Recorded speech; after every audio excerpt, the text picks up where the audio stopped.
The Georgia Recreation and Park Association is leading the way when it comes to administrating youth sports. Welcome to the Integrity Sports Podcast, covering local sports in the Southwest Georgia area, creating content that is factual, positive, and informative, promoting efforts by athletes, coaches, and sports administrators. Now, here's your host, Tim Estes. Hello, and thank you for making the Integrity Sports Podcast a part of your weekly routine where we discuss sports-related topics that are of interest to people in the Southwest Georgia area. I'm your host, Tim Estes, and before we get started, let me make sure and tell you, hit the like button if you're watching on Facebook and share it with your friends. If you're watching on YouTube today, make sure and hit the subscribe button and the notification bell so you can be aware of when we have new programs becoming available. Our guest today has been a good friend of mine for over 20 years. Mr. Steve Card is the executive director of the Georgia Recreation and Park Association. Steve, thanks for being with me today. Thanks, Tim. I appreciate the opportunity. Steve, there's tens of thousands, if not hundreds of thousands of kids that play youth sports in the state of Georgia. You're the executive director of GRPA, which has member agencies literally all over the state. And in my opinion, is probably the premier organization that administers youth sports. Tell us a little bit about GRPA and the youth sports arm of the organization and how that's structured. Sure, Tim. So as you mentioned, the Georgia Recreation and Park Association, we are a nonprofit organization. We're proud to say that we have over 200 recreation agencies across the state, and our main focus is on training and education of the 2,000 plus professionals that we have at those agencies across. And as you talk about, the athletic arm of GRPA is what we like to call kind of our face or our backbone of the association. We have so many of our agencies that participate in GRPA athletics for various reasons across the state, and it has really taken off for almost over 45 years as being one of the premier agencies that people participate in youth athletics. And Steve, there's an alphabet of organizations out there that provide youth sports. Some of those do an excellent job. Some of them leave a lot to be desired. But I want you to talk about why you believe that GRPA agencies stand out as a quality recreational sports provider. Sure, Tim. And, it's kind of a long-standing relationship that our association has had with local agencies. You mentioned there's a lot of call letter organizations out there that do a wonderful job and do them in the communities in which we have agencies. And some of our agencies don't play GRPA. They may play another call letter. And I tell people all the time, you have to look at your community, see what best suits your citizenry, and be able to play that. Now, myself for GRPA athletics it is the only organization that is run by professionals. What I mean by that is the people who run the sports programs at your local recreation agencies went to school, got a degree to be able to be a recreation professional. So as they begin to encompass everything else that comes into athletics, everything what we call outside the lines, if you will, and that is the education of coaches, the background checks of coaches, making sure that there's youth safety involved, making sure that there's parent education. That list just kind of goes on, but most importantly, your local parks and rec agencies are a place that everybody in your community can play. Regardless of the community makeup, Parks and Rec is typically one of the most welcoming athletic opportunities for the youth and even adults in local communities. And Steve, people hear the call letters, GRPA, some know what that is, others it's kind of on the periphery. One of the things I've always appreciated about GRPA is the educational aspect for the professionals. We get a chance to go to conference every year that's nearly a week long with sessions for speakers that help us keep our CEUs for our professional accreditation. we get to go to workshops throughout the year and things like that. Talk a little bit about how GRPA helps the professional. Well, and that kind of ties right into our training and education portion. Not only are there workshops throughout the year and a conference, as you mentioned, but those are tied into our professional networks. So we have 4 professional networks in our association to service all of the professionals within a recreation department.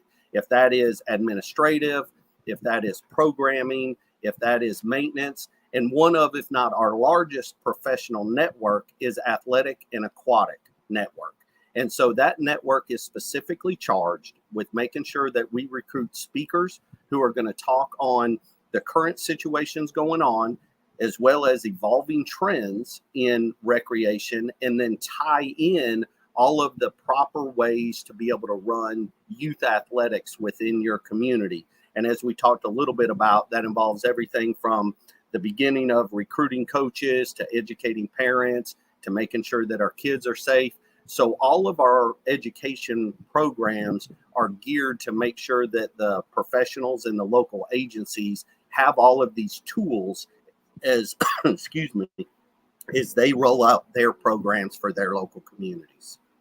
Steve, one of the things I've explained to people throughout the years, and you tell me if this is correct or close to correct, when they think of high school sports, you have most of your public schools play in the Georgia High School Association. Some of your private schools are in what's now the GIAA. But GRPA is really what most folks would think of as GHSA to the high school sports. That's what GRPA is to recreational sports. Yeah, and I agree with that 100%, Tim. And we have got an unbelievable partnership with GHSA. And actually, a lot of our rules that are in our manual that is dictated by our state athletic committee. So we have a whole committee that has representation from around the state that make up our state athletic committee. And a lot of those rules and regulations are pulled in partnership with what GHSA has already initiated. So there hopes to be a very good train as they go from youth athletics up into middle school and then finally up into high school GHSA play. And so GHSA is one of our certified programs to be able to certify our coaches. And they are an arm that we lean on for many other aspects of our athletic programs. Steve, another arm of GRPA when it comes to youth sports is in the legislative realm. The Georgia legislature every year, it seems, is dealing with potential laws that will affect youth sports. I know you're involved a lot at this time of year up at the Capitol under the Gold Dome, but fill us in on what's being discussed at the Capitol building right now and how that could possibly affect youth sports in our area.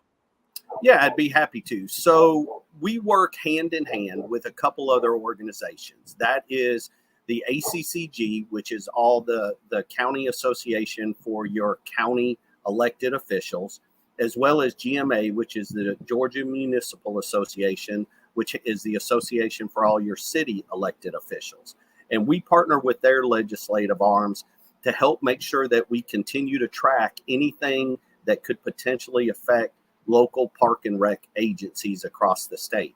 And a couple of things that we're dealing with now, we've partnered with Senator Kay Kilpatrick in coming up with a resolution. So a resolution is more of a recommendation. It won't be a bill of law, but it's a resolution to make sure that any child under the age of 14, that their coach is trained and goes through an education to cover a myriad of things that come up. And that's anything from concussion to heat, to any weather conditions, to mental stability, to the social aspects of sports, and that there are training arms out there available for all coaches to be able to take a program so that they can have an overview of everything that comes up. We are very supportive of this, as the professionals who run our local park and rec agencies, a majority of them are doing this in some fashion or form, but we really want to see this instituted across the state and anybody that provides athletic programs for their community. So another one that is potentially coming up that we're looking at is there's looking at a bill that's coming up to potentially mandate AEDs in every single facility across the state of Georgia where kids play or where kids practice. Now, on the surface, we are 100% complete in support of this. We're in the support of anything for the safety of the youth. Where we are having some behind the scenes conversations with some of these legislators right now are in the fact of it being a potential unfunded mandate. Right. So, these things can cost, $1,000 to $1,500 a piece. There may be places in certain parts of our state that there's not a facility where teams practice to be able to place an AED. And does that mean there'd have to be a facility there? Would there have to be staff there that holds it throughout every practice? And so there's a lot of information that we're looking to glean from them to see if it's something that we're going to support and just make them aware of the differences between athletic agencies across the state. And then the last thing, Steve, let me kind of interrupt here and you mentioned something I want to dig a little deeper into. We've found out over the last 2 years, really, that on the surface, there's a lot of things that we can agree with as an organization.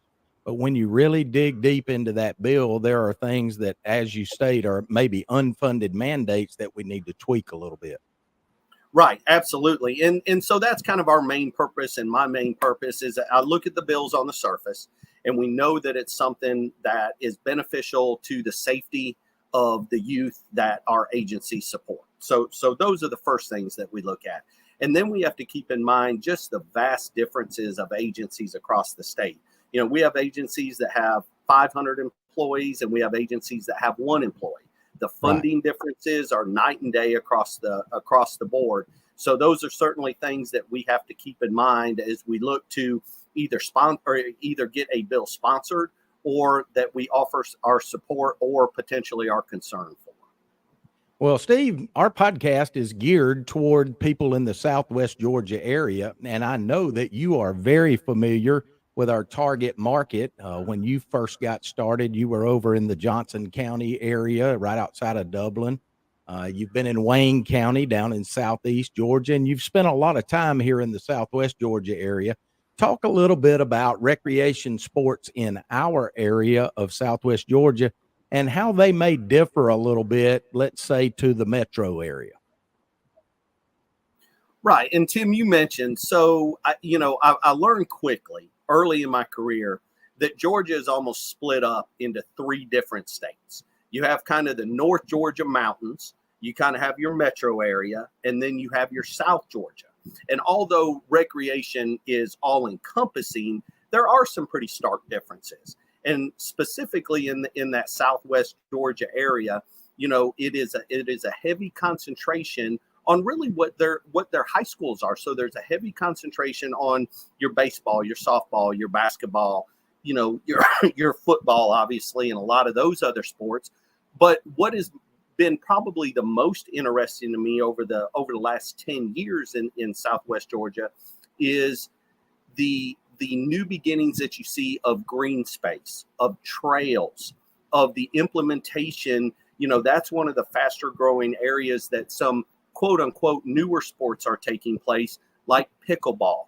You have a lot of agencies that are offering esports in that Southwest Georgia area. So there's a lot of agencies that are not only fulfilling the need of the local community to make sure that they have those quote unquote staple sports, but they're also bringing in a lot new opportunities, understanding that their communities are changing and that they have to change with that as well. And if that's offering a lot of these sports or putting up a disc golf course around their community, that a lot of the agencies and a lot of the communities in that area are doing that and seeing a great response from their local communities. You mentioned earlier about several partnerships that you have helped to form with GRPA. I want to talk a little bit more about that. And I know we've partnered as an organization at times with the Atlanta Hawks Foundation, with the Georgia After School Network, with the Boost Grant. Talk a little bit about some of those grant funding partnerships that you've been able to form and how that translate to local funds here in our area. Sure. And these are unbudgeted funds that local communities can take advantage of. And just to name a few, as you mentioned, we partnered. GRPA actually offers a new initiative grant, and the state is geographically split into 7 districts through GRPA, and each agency is able to apply for a new agency or a new initiative grant for their local agency. That can be sports related, that can be program related, it can really just be something out of the box. And so also, to your point, we've got a super partnership with the Atlanta Hawks, in which they offer funding for local agencies really across the board. It was originally set up to be able to offer funding to agencies for kids that could not afford to play in their basketball program. But now that that partnership has evolved, it has evolved to making sure that kids are active. So that part of that Hawks grant can go to exercise opportunities for kids, if that's after school, if that's summer, as well as they've even opened it up a little bit further into people being able to apply for esports opportunities. And that's electronic sports opportunities that local agencies can take part in. You talked about our partnership with Boost, which is out of school time funding. And we currently have a little over $4 million that we offer to local recreation agencies to help supplement them in after school activities as well as summer activities, anything out of school, to make sure that there's learning objectives and to make sure that there's healthy initiatives that are taking place, just to name a few. And this is actually through the federal government, passed down through the Georgia DOE, and then through our association to our local communities. And a couple other quick partnerships is we partner with the Department of Public Health, and they offer a Boys to Men program, which is a great opportunity for local communities to really have those upfront and educational opportunities with young men, usually age 14 to 17, on a wide range of how to make sure that they become better men and better successful to be a good community person as they continue to grow. And then there's funding for that as well. There's $5,000 to any agency that's unrestricted funding for them to be able to take advantage of. And the last partnership I'll talk about, Tim, is our partnership. We partnered with an esports platform. And I know I've brought that up a couple times, is the esports, but it's really one of the fastest growing opportunities for kids. And a lot of our agencies now provide it as a program. So we partnered with a platform that actually helps with funding to be able to get esports and equipment started up within local communities. So those are some great partnerships that we've started and that our agencies are really taking advantage of. And Steve, as we look down the road and you project a year down the road or 2 years down the road, even 5 years down the road, what are some of the trends that you see in recreational sports, and how will GRPA and the member agencies be a part of those trends? Well, it's interesting that you bring up that question. So we've just embarked within the association on what we call a needs assessment. And so this needs assessment is going out into our professional organization.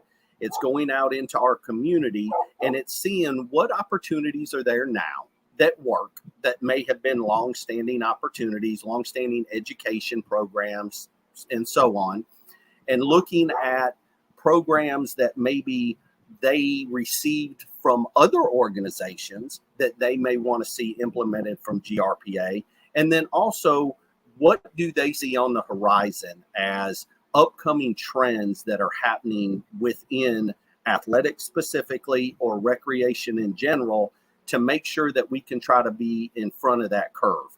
And really a lot of that deals with partnerships.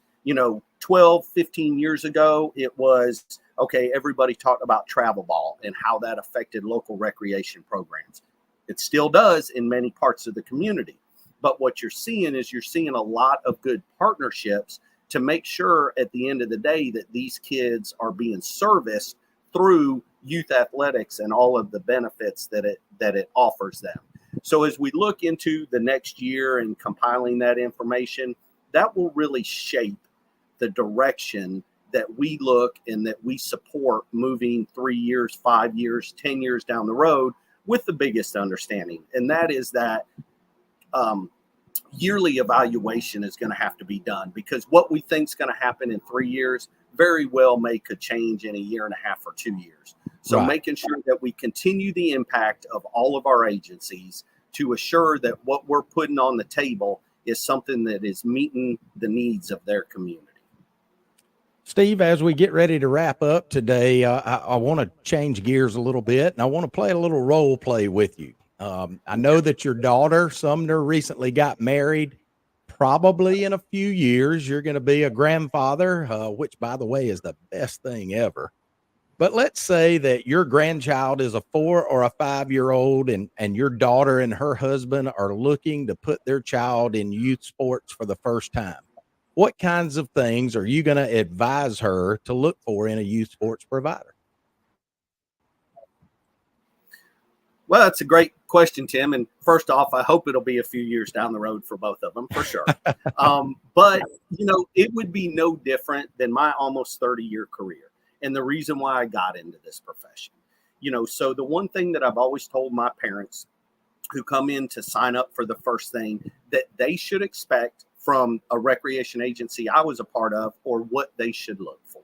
And so in my belief, any parent should certainly look out for the organizational structure of how things are being implemented. If it's through staff, if it's through a youth association, how the people that are going to be having interactions with my child are going to be trained. How are they going to be educated? What kind of opportunities are they providing there? And then also, we want to make sure that at the end of the day, we're offering an environment. I always used to tell my coaches, I don't judge you on your wins and losses. I judge you on how many of the kids that were on your team came back and signed up next year. Right. Because at the end of the day, you made it fun for that kid, and that's what we want to do. And the reason I say that, Tim, is between 4 and 12, we encourage kids to play any sport they want to, because when they become 13 and 14, they're able to kind of look around a little bit and say, well, this really isn't for me. I can go somewhere else. But most aren't able to continue to play 3 or 4 organized sports a year after 12 years old. And I would also tell my daughter to make sure that they're looking out for a structure that teaches what sports is all about. Teaches them about winning and losing, teaches them about teamwork, teaches them about cooperation. Because when they continue through their education and into the work world, there's so many positives of youth athletics that they can take into their life as they move all the way through. The last thing I'll say on that, Tim, is I do 4 or 5 presentations for elected officials, across the nation. And I tell them, I say, look, we don't offer you sports for them to be professional in anything. That's Right. not what our association is about. Our association is to offer you sports for the kids that are going to be the blue collar or the white collar, lawyers, factory workers, and hopefully, potentially, future politicians within our communities. So that's kind of one of the other differences that our youth sports are offered at a community level. So those are a few things that I hope they look for, and that I'll certainly encourage them to do. Steve, each week our program has a sponsor. This week's sponsor is Sweet Pea and Magnolia's online boutique. You can find them on Facebook or by visiting their website at shopspmboutique.com. Quality women's clothing at fair and affordable prices. Check out Sweet Pea and Magnolia's boutique. Steve, I know your wife, Judy, has been a loyal customer over the years of Sweet Pea and Magnolia's. But, Steve, we're going to wrap this up with one final question. What does GRPA have going on this time of year? We're doing this program mid-February. So just kind of give us an overview of the next few weeks and what GRPA athletics looks like. It's one of the busiest times of the year, Tim, no doubt about it. Most agencies and most districts, as I mentioned right now, are competing and finishing up their district basketball all-stars. And in a couple weeks, they'll be competing in state basketball. And that's all the way from ages 6 all the way up to 17 that they're competing across the state. And then a majority of our agencies across the state are also all in right now with baseball, softball tryouts. Some are doing spring soccer right now. Based on where you are, some are doing lacrosse, let alone getting geared up for their parks to get heavy use because of the beautiful weather. So it's a great busy time to be able to offer quality leisure activities in the communities across the state. Steve Card, we appreciate you being our guest on the Integrity Sports Podcast today. You've done a tremendous amount to help the GRPA to grow. Your name is becoming synonymous with the organization over the entire state. I know all of our professional membership really respects the job you've done. And I hope you'll come back and be a part of this program again, maybe on a yearly basis, so we can get an update on what's going on in youth sports. But thanks so much for joining us. Thanks for the opportunity, Tim. And as always, it's always a team effort. So thank you for all you do. And thanks for allowing me to come on here today and share. And we want to thank you for making the Integrity Sports Podcast a part of your weekly routine. Please like this video and share it with your friends on Facebook. That's how we get our viewership up. And if you're watching today on YouTube, be sure and hit the subscribe button. Until next week, I'm Tim Estes. So long, everybody.